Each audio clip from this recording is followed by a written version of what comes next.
let's take a look at one-legged pigeon. Ekapada, kapotasana. Have a go at saying the Sanskrit. Ekapada, kapotasana. Ekapada, kapotasana. Okay, so Sanskrit is long and English is long. One-legged pigeon. So some teachers shorten it by just saying kapotasana or pigeon. But actually there's a different pose called pigeon or kapotasana, which is a very advanced back bend. But we're not doing that. We're doing ekapada kapotasana. The best way to go to ekapada kapotasana or one-legged pigeon, shortened to pigeon, is from downward facing dog. Right? So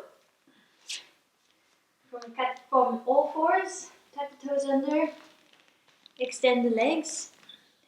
Now from here, take the left knee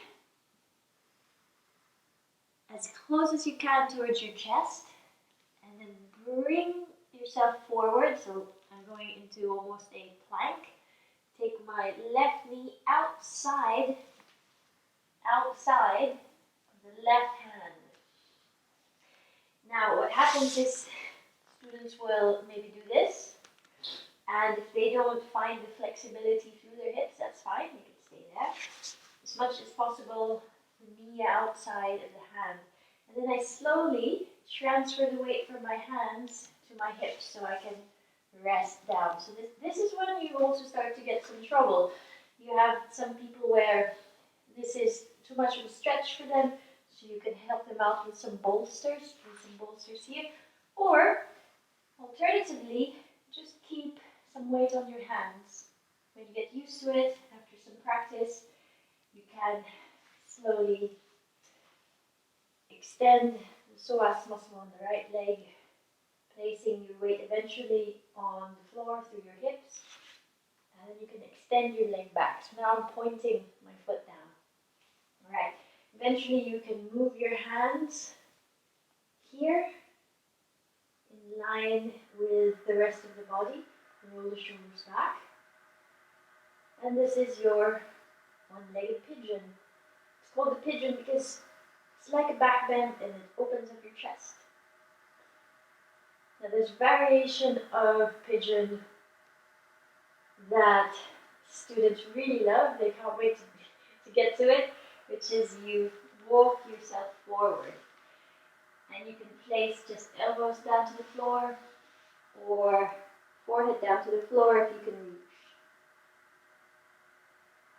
As always, stay for 5 breaths. Come up and into pigeon. So what I would suggest for you and for your students, before you go into the variation where you are lying down or leaning forward, is to stay here for a few breaths. That way you can really make the most of this back bend and this extension on the front of the right thigh. So let's show you again, this time on the other side. And with a little bit less instruction, as if you were doing it in class. So, downward facing dog. Now I take my right knee, place it outside of the right hand, and slowly lower my hips down. As I do that, I extend my left leg to the back, placing my hands on the sides, opening the chest and breathing.